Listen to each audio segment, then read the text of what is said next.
Hello বন্ধুরা, good morning. কেমন আছো সবাই? আশা করছি ভালো আছো। তো সকালবেলা দেখো একেবারে রান্নাবান্না কমপ্লিট করে তারপর ব্লগটা স্টার্ট করলাম। আর আজকে একটু তাড়া আছে, কেননা আজকে হচ্ছে টিচার্স ডে।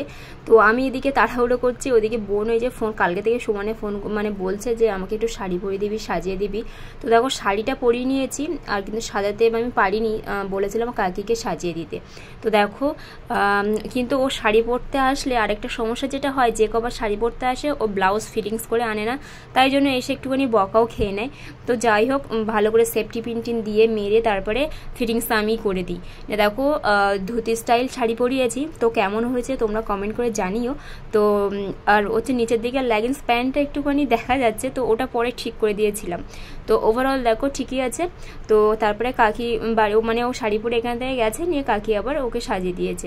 আর আমি দেখো ও চলে যাওয়ার পরে আমিও রেডি সেডি হয়ে মেয়েকে নিয়ে স্কুলে চলে এসেছি। মেয়ের স্কুলেও প্রোগ্রাম আছে, তো ওটা ক্লাসে হচ্ছে, আর আমরা বাইরে এই যে সবাই গার্জিয়ানরা বসে আছি, অপেক্ষা করছি এই 1 ঘন্টা 1.5 ঘন্টা বাড়ি গিয়ে কী করবো, তো ওই জন্য ছিলাম। তো তারপরে এই যে দেখো বাড়ি চলে এসেছি, এসে এই যে জিনিস সব জায়গায় গুছিয়ে গেছি, এবার চান দান করবো। মেয়েকে তো চান করে নিয়ে গেছিলাম, এবার আমি চান করব। তো তারপরে দেখো চান দান করে এদিকে সকালে তো ওই খালি ডিমের ঝোল আর একটা ভাত করে চলে গেছিলাম। আর দুপুরবেলা এই যে হাজব্যান্ড বললো একটুখানি ডিম দিয়ে আলু ভাজো, তো সেটাই করলাম। নিয়ে দুপুরবেলা খাওয়া দাওয়া করে তো তারপরে এই যে রেস্ট নিচ্ছিলাম, ঘুমাচ্ছিলাম, শুয়েছিলাম, এইটিগুলোই। তো ঘুমিয়েছিলাম একটু বিকেলে আর কি। তো তারপরে এই যে দেখো সন্ধ্যাবেলা বাজার থেকে হাজব্যান্ড নিয়ে এসে চিকেন আর এদিকে কিছু জিনিসপত্র লাগতো, তো সেগুলো এনেছে। আর আমার এই কয়েকদিন ধরে পছন্দের খাবার হচ্ছে এটা, দই ফুচকা, তো সেটাই ওই জন্য আনলো। তো তারপরে আবারও গুড মর্নিং জানিয়ে ব্লগটা শুরু করলাম, কেননা এটা পরের দিনকার ভিডিও। তো চা করে নিয়েছি সকালে, চাটা খেয়ে এই যে দেখো রান্না বসিয়ে দেবো। তো এখানে পটল আলু কেটে নিয়েছি, উচ্ছে ভাজা, আর এখানে পটলের খোসা বাটা হবে। তো এই রেসিপিটা এর অনেক দিন আগে আমি শেয়ার করেছিলাম একটা ব্লগে, তো আবার এই যে আজকে বানাচ্ছি। আর তো তারপরে বিকেলে চলে এসেছিলাম, পুকুকে নিয়ে এসেছিলো মা, তো আমি ওকে আনতে এসেছিলাম, আর আমি এখানে এসেই চানটা করলাম আর কি। তো তারপরে বাবা ফোন করেছিল, বাবা ফোন করে বলল যে আমি এই যে একটু মাছ তারপরে মাটন এইসব নিয়ে যাচ্ছি, বাড়ি যাবি না। আর ওকে ফোন করে বাবা ফোন করেছিল ওকে, তো ওর ডিউটি থেকে এসে ড্রেসপত্র ছেড়ে ঘরে তারপরে গেছিল মাদের ওখানে। তো তারপরে দেখো মা গেছে বাজারে, আর বাবা এই যে এগুলো রেখে আবার একটু গেল কাকাদের বাড়িতে, কেননা একটু দরকার আছে। আর হচ্ছে আমি ততক্ষণে এই যে এগুলো দেখো মাটনটা পুরো পরিষ্কার করে ধুয়ে নিয়েছি, আর মশলাপাতিগুলো মা এই যে বের করে দিয়ে গেছে, এগুলো এখন ছাড়িয়ে ধুয়ে টুয়ে সব কেটে কুটে রাখবো। আর বেশি বেশি করে দিয়ে গেছে, কেননা মা কৌটোই করে ফ্রিজে রেখে দেয়, যখন যা দরকার তখন নিয়ে নেয়। আর এখানে দেখো সমস্ত মশলাপাতি নিয়ে সব কিছু নিয়ে বসে পড়েছি, ধনে, তারপরে গোটা জিরে, মরিচ, শুকনো লঙ্কা, তো সব কিছু নিয়েই যে বসে পড়েছি।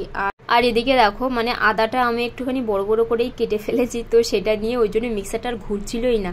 তো তারপরে মা এই যে বকবক করছে, আর এই যে সব কিছু আদাগুলো আবার ছোটো ছোটো করে এক্সট্রা খাটনি করে নিচ্ছে আমি, করাচ্ছি আর কি মাকে দিয়ে। তো আবার ছোটো ছোটো করে কেটে দিল।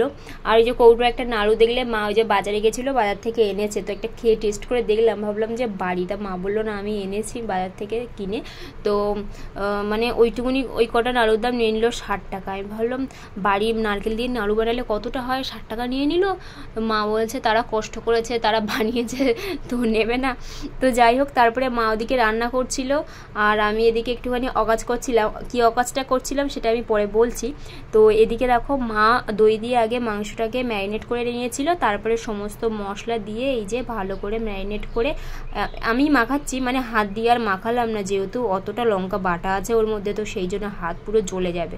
তো সেই জন্য খুন্তি দিয়েই ভালো করে ম্যারিনেট করে নিচ্ছি। আর এতে গোটা ধনে, গোটা জিরে, মরিচ, শুকনো লঙ্কা বাটা, পেঁয়াজ কুচোনো, আর হচ্ছে নুন, হলুদ, তো লঙ্কা বাটা যেহেতু দিয়েছে, গুঁড়োটা দেয়নি, তো সমস্ত যা যা লাগে সমস্ত তেল ফেল দিয়ে করে নিচ্ছে। আর এবারে বলি যে আমি অকাজটা কী করছিলাম। অকাজটা হচ্ছে মা এদিকে রান্না করছে, আর আমি এদিকে সাঁতার একটা শিক গরম করে করে বোতলে ফুটো করছি, কেননা এখন যে ট্রেন্ডিং একটা রিল চলছে না, ওটা তো আমাকে বানাতে হবে, তাই জন্য। আর সবার বানানো হয়ে গেছে, আমি এখনও বানাইনি, সময় সুযোগ হয়ে উঠছিল না বলে বানাতে পারিনি। তো দেখো একবার চেষ্টা করে অনেকটা ভিজে গেছি, নিয়ে ওই বোতলটা বাদ দিয়েছি, দিয়ে আরেকটা বোতল ছিদ্র করেছিলাম, সেটা দিয়ে ট্রাই করলাম, কিন্তু আমার হলোই না। তো যাই হোক, কিছু করার নেই, হলো না যখন। তো এদিকে দেখো আমরা খেতে বসে পড়েছি। আর আজকের মেনু ছিল মানে লাল লাল ঝাল ঝাল মাটন, আর হচ্ছে ইলিশ মাছ ভাজা, ইলিশ মাছ সর্ষে বাটা দিয়ে, এইগুলোই ছিল। আর এদিকে রায়তা একটু বানিয়ে নিয়েছিলাম, শসা, পেঁয়াজ কুচনো, গোলমরিচের গুঁড়ো, নুন আর টক দই দিয়ে। ওটা খেলে লাস্টে একটু মুখটা ফ্রেশ লাগবে আর কি। আর এখানে আছে বাসমতি চালের ভাত। তো চলো আজকের মতো ভিডিওটা এখানেই শেষ করলাম, দেখা হবে একটা নতুন ভিডিওর সঙ্গে। তো আজকের মতো সবাইকে